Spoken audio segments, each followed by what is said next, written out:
Hello students, welcome to M education. आज मैं आपको कुछ इंपॉर्टेंट ज्योमेट्रिकल टर्म्स बता रहा हूं, यानी कि कुछ महत्वपूर्ण ज्यामितीय बिंदु बता रहा हूं। देखिए, ये सब चीज़ों से हमें क्या फ़ायदा है। ज्योमेट्रिकल टर्म्स पढ़ने से हमें बहुत कुछ जानकारियां मिलती है किसी के बारे में कि वो कितना बड़ा है, वो कितना छोटा है, ये कितनी लंबी है, ये इसकी ऊंचाई कितनी है। इन सब चीज़ों के बारे हमें जानकारी मिलती है और हम कंपेयर कर पाते हैं दोस्तों कि इसकी कितना मोटाई है, इसकी कितनी लंबाई है, कितने एरिया है, कितने इसके पेरीमीटर यानी परिमाप कितने हैं, किसी की डिस्टेंस कितनी है, ठीक है ना। और इन्हीं सब चीज़ों से हम ट्राइंगल बना पाते हैं, क्वाड्रिलेटरल बना पाते हैं, सर्कल बना पाते हैं और बहुत सारी चीज़ों के बारे में हम यहाँ पर क्या करते हैं, फिगर बनाते हैं, उसे समझते हैं और उसे अपनी डेली लाइफ में यूज़ करते हैं, इस्तेमाल करते हैं। ठीक है, तो सबसे पहले हम देखेंगे कि points, plane, line, line segment, ray, types of line, इन सब चीज़ों को कैसे डिफाइन किया जाता है और ये सब क्या चीज़ है। देखिए, सबसे पहले हम जानेंगे कि यूक्लिड एक बहुत बड़े गणितज्ञ यानी मैथमेटिशियन गुजरे हैं जो कि इजिप्ट के थे, अलेक्जेंड्रिया नामक एक शहर से बिलोंग करते थे। उन्हें ही फादर ऑफ ज्योमेट्री कहा जाता है, यानी वे ज्योमेट्री के फील्ड में बहुत कुछ हमें दिया है उन्होंने। ठीक है, तो सबसे पहले हम देखेंगे कि पॉइंट किसे कहते हैं। सबसे पहले हम डिफाइन करेंगे पॉइंट को। देखिए, पॉइंट को हिंदी में बिंदु कहते हैं। अब बिंदु क्या है? बिंदु कुछ भी नहीं है दोस्तों। बिंदु एक मात्र एक हमारे जो कलम से इस्तेमाल, जिस कलम से हम लिखते हैं, जिस पेन से हम लिखते हैं, उस पेन की एक बिंदु, इस तरीके से एक डॉट को क्या कहते हैं? बिंदु कहते हैं। लेकिन इसका अगर हम डिफाइन करें तो डिफिनेशन में हम लिखेंगे कि अ पॉइंट हैज़, लिखेंगे a point has no breadth, no length. एक ऐसा पॉइंट, एक ऐसा बिंदु जहां पर उसकी ना कोई लंबाई है ना कोई चौड़ाई है, बस वो एक केवल एक छोटी सी लोकेशन को, छोटी सी स्थिति को शो करती है, दर्शाती है। इसको हम कैसे शो कर सकते हैं? जैसे कि हमें ये दिया हुआ है तो इसे हम कैपिटल लेटर में, है ना, इसे हम कैपिटल लेटर में शो करेंगे। ये पॉइंट ए हो गया, ये पॉइंट बी हो गया दोस्तों, ये पॉइंट सी हो गया। इस तरीके से हम पॉइंट को यहाँ पर लोकेट करते हैं और इस तरीके से शो किया जाता है। तो इसमें कुछ भी नहीं है, बस एक पॉइंट वो है जिसकी कोई लंबाई नहीं हो, कोई चौड़ाई नहीं हो, ना कोई मोटाई हो, बस केवल उसका एक छोटी सी स्थिति है जिसे हम अपने पढ़ाई के दरमियान या कहीं भी क्या करते हैं, एक लोकेशन को शो किया जाता है। एक बिंदु से दो बिंदु, दो बिंदु से तीन बिंदु, इस तरीके से हम उसे शो करते हैं। देखिए, आज जो हमारा वक्त आ गया है, जो टाइम आ गया है, वो मॉडर्न एज आ गया है। अब देखिए, इसमें बहुत सारी टेक्नोलॉजी ने बहुत सारी चीज़ों की खोज कर डाला, तो ये डेफिनेशन जो है बिल्कुल सही तरीके से सही नहीं है ना। इस डेफिनेशन, ये जो हमने बताया यहाँ पर कि एक बिंदु वह है जिसकी कोई मोटाई नहीं है, कोई चौड़ाई नहीं, कोई लंबाई नहीं है, ये बिल्कुल डेफिनेशन सही नहीं है। ये सिर्फ समझने के लिए हम यहाँ पर इस तरीके से डेफिनेशन लिखते हैं, क्योंकि हमने एक बहुत छोटी से पार्टिकल्स की मोटाई, उसकी रेडियस, उसको हमने स्टडी कर लिया है माइक्रोस्कोप के जरिए कि उसकी कितनी लंबाई है, कितनी चौड़ाई है। तो ये पॉइंट तो आपको दिख रहा है, यानी कि उन चीज़ों को हम नाप चुके हैं जिन्हें हमें आँख से दिखता नहीं है, इनविजिबल चीज़ों को। तो मतलब इस बहुत टाइनी पार्टिकल्स को हम यहाँ पर देख सकते हैं। तो ये पॉइंट्स तो उससे बहुत बड़े हैं जो कि आंखों से देख भी ले रहे हैं। तो ये डेफिनेशन सिर्फ एक जानकारी के लिए, एक नॉलेज के लिए दिया जाता है, पढ़ाया जाता है। तो ये हो गया आपका पॉइंट नंबर 2, प्लेन।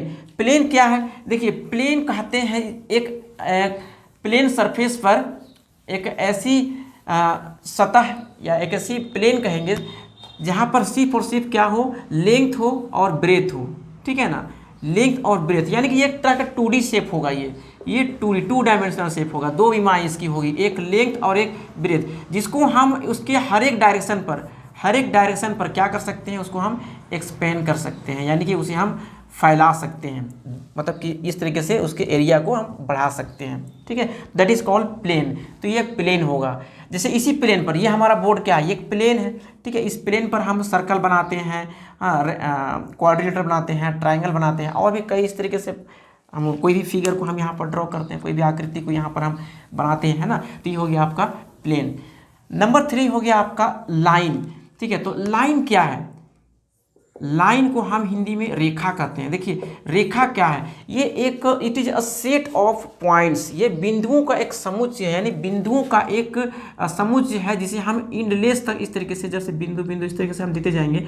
अब बताइए यहाँ पर एक लाइन है, मान लीजिए इस तरीके से खींच दिया मैंने, तो यहाँ पर कितने बिंदु हो सकते हैं, यानी हजारों लाखों करोड़ों बिंदु हो सकते हैं। इसीलिए कह सकते हैं it is a set of है ना पॉइंट्स, सेट ऑफ पॉइंट्स। कितने पॉइंट्स मालूम नहीं, अनगिनत पॉइंट्स है ना, काउंटलेस पॉइंट्स, जिसे हम एक्सटेंडेड इंडलेस यानी उसे हम अनंत तक है ना, इन्फिनाइट तक खींच सकते हैं उसको। तो रेखा जो है वो उसकी कोई अंत बिंदु नहीं होती है, उससे हम डिनोट करते हैं। जैसे ये आपका एक लाइन हो गया, ये इस तरीके से एक एरो लगाएंगे और इसे हम एक इस तरीके से एरो लगाएंगे, यानी कि इसके जो लाइन है उसको दो तरफ से हम क्या लगाते हैं, एरो लगा देते हैं, ताकि इससे मालूम चलता है कि that line can be extended endlessly, उसे हम अंदर मतलब बहुत ही अनंत तक और भी आगे बढ़ाया जा सकता है, उसे हम बढ़ा सकते हैं। तो इसका जो हम लिखते हैं, जैसे कि ये पॉइंट ए हो गया और ये पॉइंट बी हो गया, तो ए बी को हम दर्शाएंगे इस तरीके से, ऊपर एक लाइन खींचेंगे इस तरीके से, दोनों तरफ एरो लगाएंगे, तो ये आपका इसको शो इस तरीके से किया जाता है। तो ये हो गया एक डेफिनेशन। इसका एक दूसरा डेफिनेशन दोस्तों, लाइन वह है जिसकी केवल लंबाई हो, ओनली लेंथ है ना, only length but no breadth है ना, बट नो ब्रेथ, कोई भी इसकी चौड़ाई नहीं होती, केवल लंबाई होती है। तो यहाँ आप देख सकते हैं कि ये एक लाइन है, तो लाइन केवल लंबाई हो रही है, यहाँ पर कोई ब्रेथ नहीं हो रही। मान लीजिए सी है और ये डी है, तो इस तरीके से हमें जानकारी के लिए सी डी लिखते हैं और ऊपर एक लाइन खींचते हैं जहाँ पर दोनों ओर एरो बना दिया जाता है, ताकि मालूम चले कि ये एक लाइन हो जिसे हम इंडलेस खींच सकते हैं आगे। ये हो गया आपका लाइन।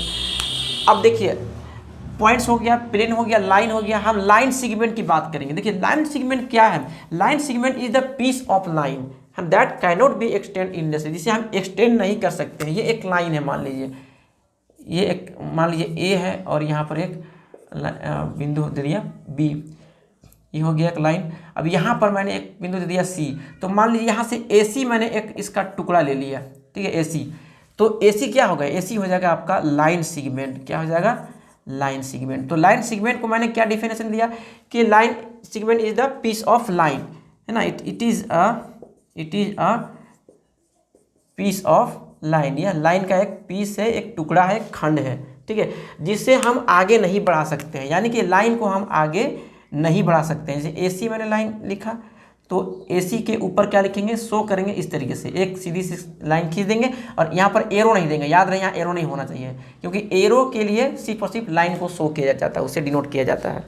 तो ये हो गया आपका लाइन सेगमेंट। उसके बाद आता है दोस्तों रे। देखिए रे क्या है, रे is the part of line that has only starting point, यानी कि रेज भी एक तरह का रेखा का एक खंड है, रेखा का एक पार्ट है, लाइन का एक पार्ट है। तो इसे हम रे को हम किरण कहते हैं। तो अभी जैसा कि हमने बताया कि it is a part of line, it is a part of line that has only one starting point, यानी कि शुरुआती बिंदु हमें मालूम चलता है मगर अंत बिंदु हमें मालूम नहीं चलता है, यानी कि एंड पॉइंट मालूम नहीं चलता है कि वो निकल रही है तो कैसे निकल रही है। जैसे मैंने यहाँ पर एक बल्ब लगा दिया, अब बल्ब को जैसे ही स्विच ऑन किया तो यहाँ से किरणें निकलना स्टार्ट हो गई, ठीक है।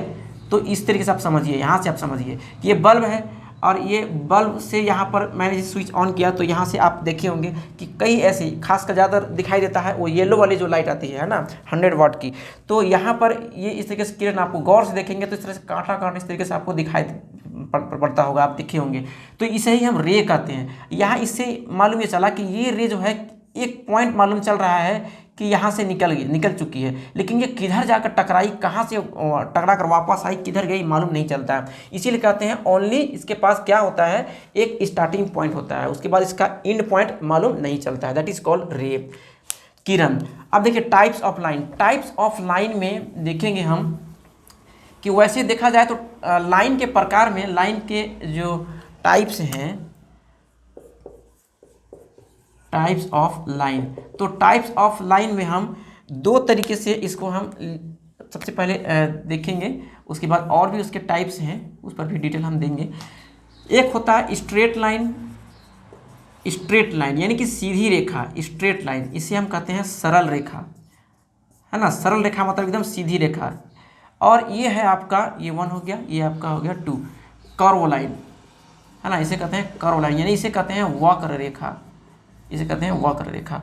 तो स्ट्रेट लाइन स्टूडेंट्स एकदम सीधी तरीके से, इस तरीके से होगी ना, स्ट्रेट लाइन इस तरीके से हो सकती है ना, इस तरीके से हो सकती है स्ट्रेट लाइन, और जिसकी केवल एक ही डायरेक्शन हो, एक तरफ डायरेक्शन हो, इस तरीके से ऊपर या नीचे, है ना। ये हॉरिजॉन्टल होगा या वर्टिकल होगा या स्लैंट होगा, कहीं कैसे भी हो सकता है, तिर्यक भी होगा, है ना, समानांतर भी हो सकता है, लंबवत भी हो सकता है, इस तरीके से। अब कर्व लाइन क्या है, देखिए कर्व लाइन एक ऐसा लाइन है जो डायरेक्शन चेंज करता हुआ, है ना, इस तरीके से। ये क्या है, कर्व लाइन है, ये एक कर्व लाइन है, ये इस तरीके से, है ना। इसे हम कहेंगे ये ए हो गया, बी हो गया, सी हो गया, इस तरीके से पॉइंट को शो किया जाता है, क्योंकि ये देखिए ये डायरेक्शन चेंज करता हुआ दिखाई दे रहा है यहाँ पर। तो इस तरीके से हम यहाँ पर इसको डिनोट करते हैं। तो यहाँ पर देख रहे हैं ये एक सीधी रेखा नहीं है, यानी कि स्ट्रेट लाइन नहीं है, that is called curve line, जो कि डायरेक्शन चेंज करती है जा रही है। तो ये हो गया कर्व लाइन। तो अब इसके बाद स्पेशल टाइप से जो हम पढ़ते हैं, जैसे कि स्कूल में जो हमारी पढ़ाई होती है स्पेशल, वो होती है आपकी सबसे पहले हम देखेंगे स्ट्रेट लाइन, स्ट्रेट लाइन जिसे हम सरल रेखा कहते हैं, सरल रेखा कहते हैं। नंबर टू आपका आएगा इंटरसेक्टिंग लाइन, इंटरसेक्टिंग लाइन, ठीक है, इंटरसेक्टिंग लाइन, इसे कहते हैं प्रतिच्छेदी रेखा, प्रतिच्छेदी रेखा। और नंबर 3 में हो जाएगा आपका कनकरंट लाइन, कनकरंट लाइन, ठीक है। यानी एक बिंदु पर बहुत सारे पॉइंट्स, बहुत सारे लाइंस एक दूसरे को काटते हैं। तो एक एक करके यहाँ पर देखते हैं। स्ट्रेट लाइन, देखिए स्ट्रेट लाइन तो इससे पहले भी मैंने बता दिया कि एक ऐसी लाइन जो एकदम सीधी तौर पे सीधी हो, चाहे वो स्लैंट हो या वर्टिकल हो, ठीक है, वर्टिकल हो या फिर आपका हॉरिजॉन्टल हो, तो ये आपका एकदम से सीधी लाइन है। ए बी हो गया, सी डी हो गया, डी ई हो गया, इस तरीके से आप यहाँ पर लिख सकते हैं, that is called straight line, ये पहला। नंबर टू आपका आएगा इंटरसेक्टिंग लाइन। इंटरसेक्टिंग लाइन में क्या होता है, ओनली 2 लाइन्स, ठीक है। when two lines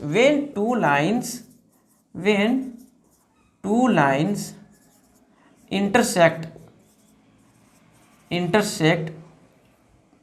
to each other, एक दूसरे को काटती है एट अ सिंगल पॉइंट, ऐसे कर सकते हैं कि एकदम एक ही पॉइंट पर काटती है, that is called intersecting line. जैसे मैंने यहाँ पर किया, यहाँ पर एक लाइन है, एक लाइन हो गई है, मान लीजिए ये लाइन को हम इस तरीके से भी शो करते हैं, एल, जरूरी नहीं कि ए बी लिखें, सी डी लिखें, आप एल एम एन इस तरीके से भी शो कर सकते हैं। तो लाइन एल हो गया। अब इस लाइन को कहीं से भी एक ऐसी लाइन को खींच दीजिए जहाँ पर इसी लाइन को कोई एक पॉइंट पर काटती है। तो देखिए ये आपका हो गया, ये यहाँ पर इंटरसेक्टिंग पॉइंट, तो इसको बोलेंगे इंटरसेक्टिंग पॉइंट, कटान बिंदु, ठीक है, ये हो गया इंटरसेक्टिंग पॉइंट, कटान बिंदु। तो हमने क्या बताया कि ये बताया कि जब दो लाइन एक दूसरे को केवल एक पॉइंट पर, इंटरसेक्ट करती हो, that is called intersecting line, ठीक है। अब इसके बाद क्या है, कनकरंट लाइन। नंबर 3 पर है कनकरंट लाइन। कनकरंट लाइन का मतलब होता है when two or more than two lines intersect each other, एक दूसरे को काटती है एट अ सिंगल पॉइंट, एक ही पॉइंट पर। हमने इंटरसेक्टिंग को बोला कि दो लाइंस एक दूसरे को काटती है, लेकिन कंकरेंट लाइन में ऐसी स्थिति नहीं है, कंकरेंट लाइन पर ऐसी स्थिति नहीं है। कंकरेंट लाइन पर आपका एक से ज़्यादा लाइंस होंगे और ये एक दूसरे को सिर्फ और सिर्फ एक पॉइंट पर काटेंगे। देख रहे हैं यहाँ पर, मान लीजिए एल हो गया, ये एम हो गया और ये एन एक लाइन हो गया, यहाँ पर एक और लाइन दे दिया। चलिए, तो आप क्या देख रहे हैं, इस पॉइंट पर मतलब सिंगल पॉइंट पर काट रहा हो, एक ही पॉइंट पर एक दूसरे को काट रहा हो। इस तरीके से जब दो या दो से ज़्यादा एक दूसरे को एक ही पॉइंट पर काटे तो ऐसी लाइन को कहते हैं कंकरेंट लाइन, ठीक है। तो ये हो गया इंटरसेक्टिंग पॉइंट, ये इंटरसेक्टिंग पॉइंट हो गया, यानी कटान बिंदु हो गया ये, ठीक है, कटान बिंदु। तो ये हो गया 3 तरीके से। एक और है दोस्तों जिसे हम कहते हैं पैरेलल लाइन, क्या बोलेंगे उसे हम, नंबर 4 पर पैरेलल लाइन। पैरेलल लाइन मतलब क्या, समांतर रेखा, उसे कहेंगे हम समांतर रेखा। समझने के लिए देखिए क्या है कि जैसे दो लाइंस या दो से ज़्यादा लाइंस एक दूसरे के ऊपर एकदम बराबर दूरी से, मतलब कि उसे शो किया जाता है। जैसे कि मान लीजिए ये एक लाइन हुआ, ठीक है, एल लाइन हुआ। अब एल से एकदम बराबर दूरी पर, बराबर दूरी के मतलब ये हुआ कि यहाँ से यहाँ एकदम हर एक के बीच, हर एक पॉइंट के बीच एकदम इक्वल डिस्टेंस होगा, इक्वल डिस्टेंस, ठीक है, यानी बराबर दूरी होगी। ये एल है और एम है, तब एल और एम क्या हो जाएगा आपस में, एल पैरेलल एम हो जाएगा, यानी लाइन एल पैरेलल एम। ये आपका पैरेलल का डिनोशन है ना, ये डिनोट करते हैं इसे हम पैरेलल बोल के, ठीक है। तो एल पैरेलल एम हो गया, यानी कि रेखा एल और रेखा एम आपस में क्या है, समानांतर है। यहाँ पर और भी रेखाएं हो सकती हैं, मान लीजिए एल हो गया, ठीक है, ये हो गया एम हो गया और ये हो गया एन हो गया। तो यहाँ पर कितने हैं, देखिए एल पैरेलल एम होगा, ठीक है, एल सॉरी पैरेलल यहाँ देना पड़ेगा, एल पैरेलल एन भी हो जाएगा, एम पैरेलल एन भी हो जाएगा, और ठीक है, इस तरीके से हम यहाँ पर लिख सकते हैं। तो दो या दो से ज़्यादा आपस में ऐसी रेखाएं जो एकदम बराबर दूरी पर, एकदम इस तरीके से, एकदम हॉरिजॉन्टली एक दूसरे से, ऐसे नहीं या फिर ऐसे नहीं, ऐसे में फिर क्या होगा, ये एक दूसरे को कहीं ना कहीं जाकर इंटरसेक्ट करेगी, एकदम इक्वल डिस्टेंस होनी चाहिए, that is called parallel line, ठीक है। यहाँ पर एक मैं पॉइंट्स बोल रहा था, कोलिनियर पॉइंट्स के जस्ट बाद से बताना चाहिए था, मगर मैं यहाँ पर अभी बता रहा हूँ। देखिए कोलिनियर पॉइंट्स बोलते हैं एक लाइन पर एक से ज़्यादा पॉइंट्स, एक लाइन पर एक से ज़्यादा पॉइंट्स या दो से ज़्यादा पॉइंट्स, एक लाइन हुआ, और इस लाइन पर मान लीजिए ये आपका एक लाइन हुआ, और ये लाइन पर मैंने यहाँ पर एक पॉइंट दे दिया, यहाँ पर एक पॉइंट दे दिया।